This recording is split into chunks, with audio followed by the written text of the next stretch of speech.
Nessa girl. First order of business, honey. Love and hip hop is back, and it is real for real. Oh my God, y'all, I feel so good in my spirit. I am feeling today what I felt season 1 of Love and Hip Hop Atlanta, like real authentic storylines. Please fire all these D-list and F-list, Mariah Lynn's and Britney this and Monica whom that. Give us real people who we care about and show us real shit that is going on in their lives. Thank you, God. Mona Scott Young or whoever the fuck over there at Love and Hip Hop Eastern VH1 has finally listened to the doll and what the people were saying. Recast this shit.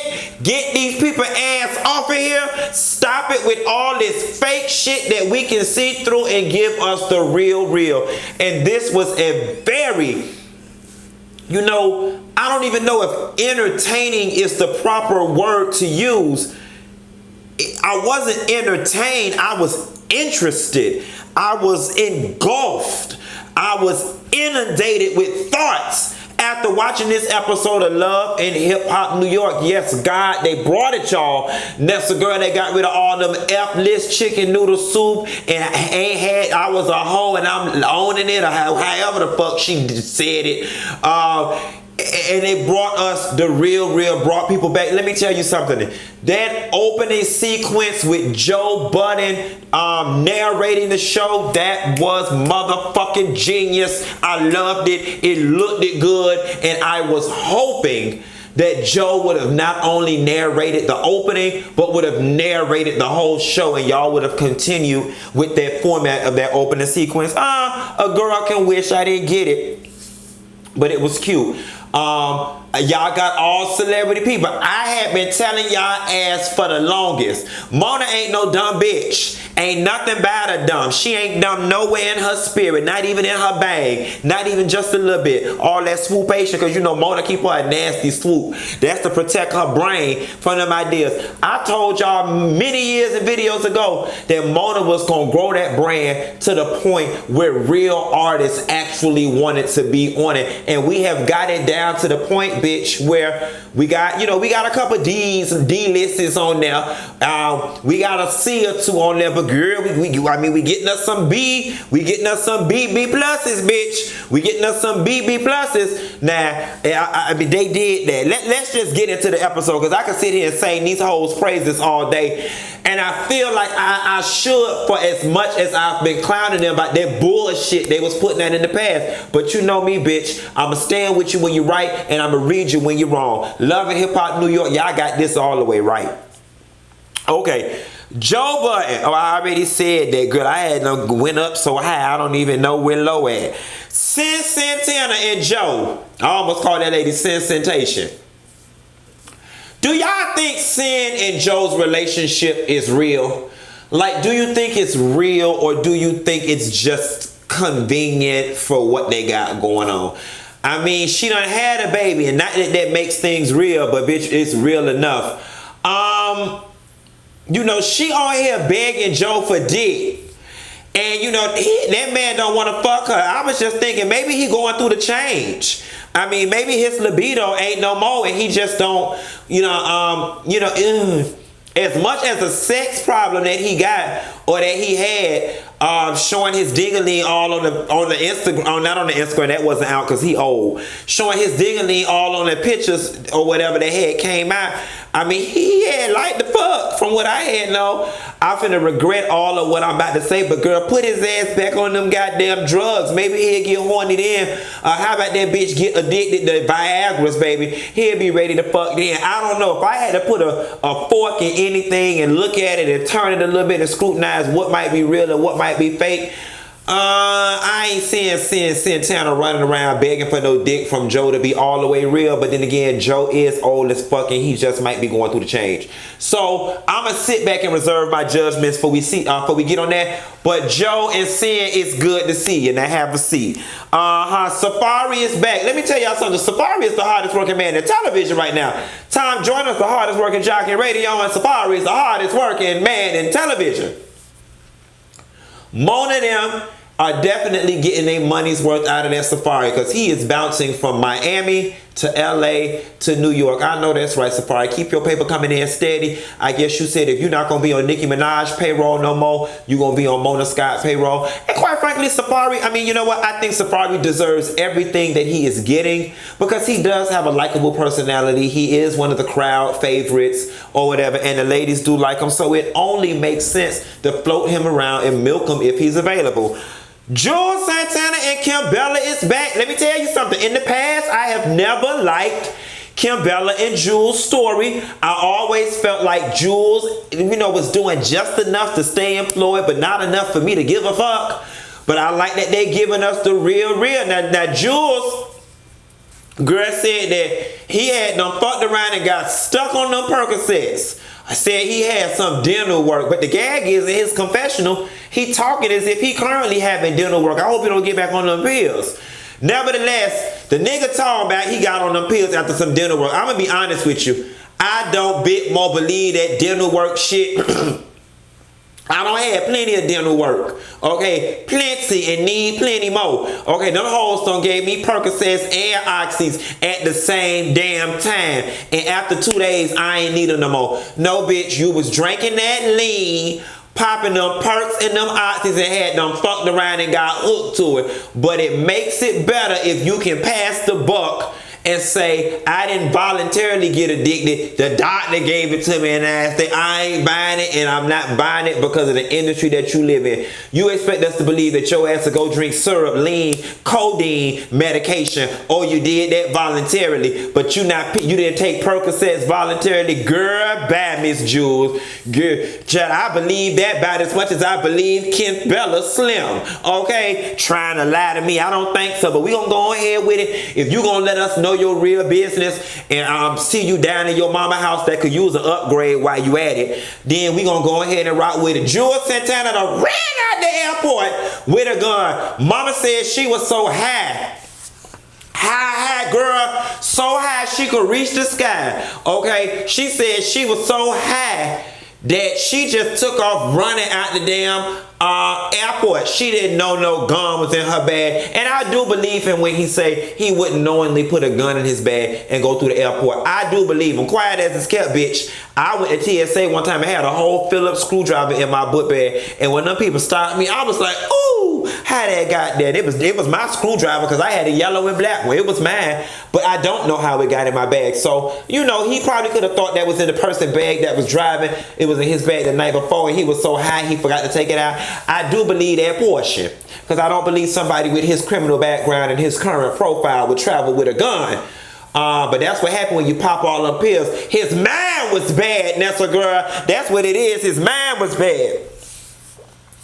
Safaree carrying his ass down the Dykeman. Now, why you want to go and do that, love, huh? Now, why you want to go and do that? Safaree, I'm with Joe Budden. Joe Budden asked Safaree, he said, every time I watch your show, who is your core audience? Females. So why would you carry your ass down the Dykeman and rap for free for a bunch of niggas? I mean, and you know what? Joe Budden broke it down so right, and it felt so right in my spirit. That was a very valid question. And he schooled the fuck out of Safaree in that moment. And he was sitting there like a little kid who just got caught. Safaree, you was feeling your beats. You know what I'm saying? Here's the thing. It's a market for everything. Some people like big girls. Some people like real big girls. Some people like thin girls. Somebody like them hoes with no edges. They got a rub their head fantasy. It's a market for everything, but you got to push your product in your market. See, you was too busy you wanted to be up there in the Rap Hall of Fame. You wanted people to receive you like a Biggie, like a Mob D, like a KRS-One, like a Grand Pooba. Bitch, you wanted us to receive you like a LL Cool J. Not today, bitch, not today. Stay your poppy seed, pop singing, fur coat wearing, chain getting snatched, hairline fixed ass over there on that pop level. Don't come around the Dykeman. That's why them hoes was throwing raw food at you. That's why them hoes was throwing Rick soda bottle at you. That's why them hoes was throwing juicy fruit wrappers at you. That was why. Don't come around here with that. It ain't that we don't like you, but this just ain't the lane for that. This the real rapper lane, the real nigga lane, whatever that mean. I don't even know what a real nigga is, but I know Safaree don't fit the mold, okay? Stay your ass over here with the Gap commercials and let the girls be over here with the FUBU girl. This too much for you. It's too lit for you, Safaree. Nevertheless, Joe Budden told him right, and I like and respect the fact that Joe sat on that and do that. And that's a girl, why you didn't tell me Safaree was down to the radio crying? Bitch, because he had back there, he had done spent all the money Nicki Minaj left him, and that he was able to swindle out of her and spent on that jewelry, so that bitch knew that jewelry was gone. He didn't know how he was going to make rent the next month. You know, everybody got that one piece that stay ready in case they have to pawn it on a rainy day. And he was like, shit, y'all done took all my stocks and bonds. Okay, yes, God. Oh, Safaree, I would have cried too if I would have lost all my life in one fell swoop. Nevertheless, Mona got you on the payroll. You's a working woman, okay? Working hard on the weekend. Juelz and Kimbella having counseling down to the Mammy house. And y'all know that Mammy was in their room with her ear to the door like this. Nevertheless, and hopefully Mona them gave this lady a location fee so they could upgrade what's going on in her house and fix the lighting and everything, because it was too yellow and too orange in there for my liking. That's a girl. At any rate, it wasn't until this counseling scene between Juelz and Kimbella that a light bulb went off in my head and said, oh shit, Love and Hip Hop New York is real again. Like, no, this shit is real. As a matter of fact, I don't even know if it started out this real. I was like, this shit is really going on in people's lives, and it is good. And those are real tears coming out of Kimbella's face, and real emotions that they're talking, real shit that they're talking about. Now, this is the only thing I'm tired about, Kimbella. Kimbella, I'm going to try my hardest this season to like you. I am. And I'm going to try my hardest not to give you too much, because you look like you can be a likable person. But Kim, every time you get on this show and this camera, it is the same broken ass record. You keep talking about how long you've been there and how much you don't put up with. My whole thing is, Kim, if that is the case, and if you've got to constantly remind us, then how about you create a new story, a new chapter, a new color, a new do.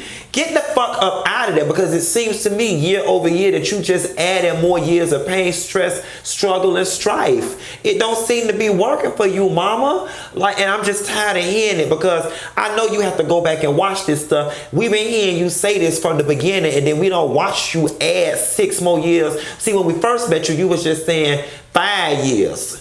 5 years I've been going through. Then it was the 6 years you're going through. Now it's 9 years. Before you know it, your ass gonna be singing 11 years of sacrifice.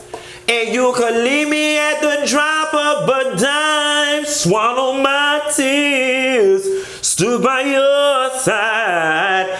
I should have left your ass 1,000 times. Hey. Again and again and again. I said I should have been long gone.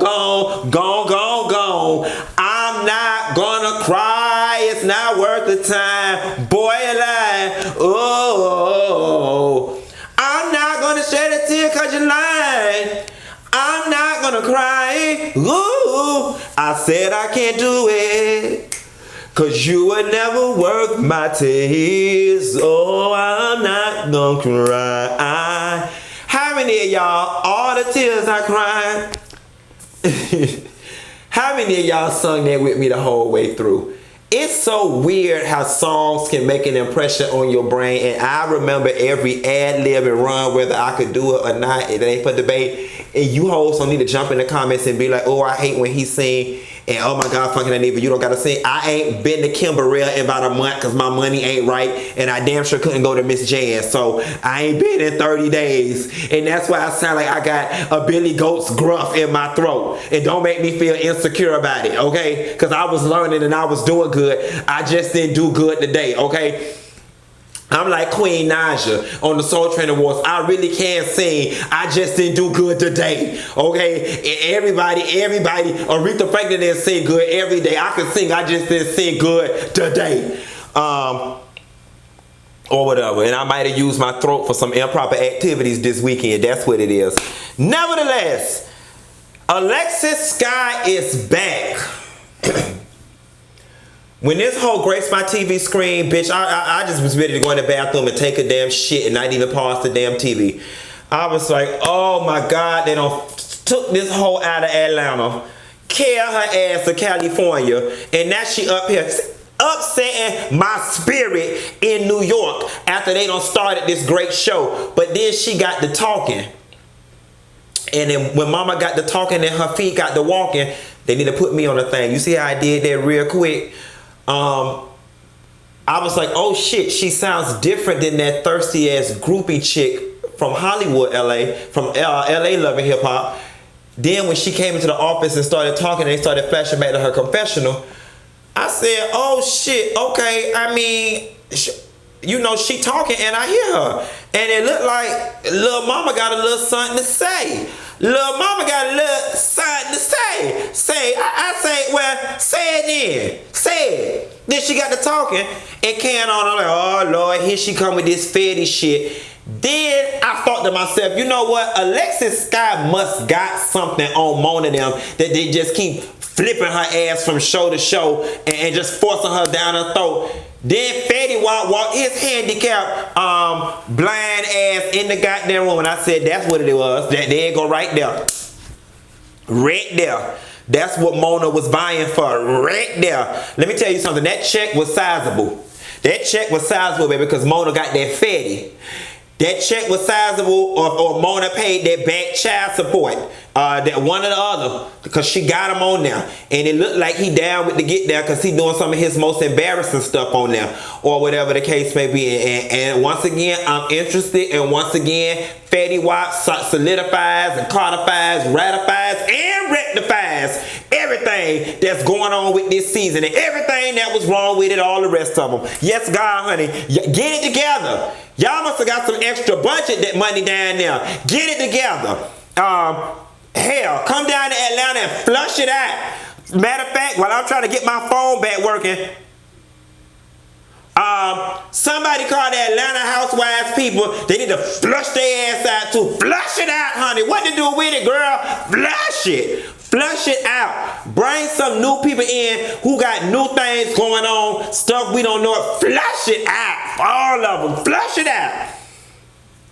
Married to Madison, you can flush some of them hoes out too, even though they 6 years in. What I did not like is when the man from Treyway was talking to Alexis about her ability to keep her personal business out of the office. I hated her reluctance. Like, she was going to challenge this man after this man is giving you a contract and is telling you how it needs to go. And you like, you just really showed your age. Like, straight up, you about to fuck up the bag with an emotional response to this man in the office. Whatever you gonna say to him at 12 o'clock in the afternoon can wait till 8 o'clock at night. It's just this, hell, you've been waiting this long for a goddamn check. I'm sure you can wait even longer for words. Okay. I just didn't like her reluctance to just not want to be professional. That's what's wrong with these little young hoes when they don't go to college. Because college would have taught you how to be something about yourself, okay? If you want to be somebody and you want to go somewhere, bitch, you better wake up and pay attention, okay? Or sign up for 3C. Alexis, you don't even look like you got 3 classes at community college. Quiet as it's kept. You look like JT from City Girls, like you was 13 in the 3rd grade. But I ain't want to gossip, so you ain't heard that from me. Mano is back. Is it me or Mano got the best teeth in the land? Yes, God, his teeth and his gums look so healthy. Like, I was just in love with his mouth. Mano, what that mouth do? And shit, since you got all this free time out the house because your girl scared to come out, I'll show you what my mouth do. That's how it had me feeling, and I don't even suck dick. I don't suck dick. No more. Nevertheless, Mano is back, and I like Mano's story. And you know, that's sad as hell that his girlfriend got shot at one of his shows. Now, I don't know the backstory. Was her getting shot just an accident? Was she in close proximity to Mano and they were trying to shoot at Mano? Somebody drop that in the comments and let me know what was going on. But that PTSD that that young lady is experiencing is very real. I like Jacquay, so I'm glad to see that he is back. That whole situation with him and Cayenne going together was fake anyway. We could see it, we could feel it, we could taste it. I'm talking every drip drop, don't you waste it, baby, slurp it up. It's enough to fill your cup. It's finger. I didn't even feel that one coming on, y'all. That one wasn't even on purpose. That one came out from the pits of my soul, between my legs and in my butt. Bitch, I'm on a roll today. Funky Dineva Ross, Miss Jackson, if you're nasty, she feeling her beats. Yes, honey, I'm on one of my goddamn bipolar upswings. I'm sure that's what that is. But hey, it's making me a coin, and it's embarrassing, y'all. It's entertaining, y'all. So it was good to see him or whatever, and I sense that it's gonna be a little tension between Mano and Safaree when it comes to Safaree carrying his ass to Dykeman, because Mano is of that street code. He's like, you not from around here, so stop perpetrating and singing about that type of stuff in your music. Because when you had the opportunity to be what you sang about, you said at the radio station and cried. And honestly and truthfully, Safaree today is the only rapper I ever know that went up to the radio station and cried about anything other than the passing of a family member or a friend. I'm just saying.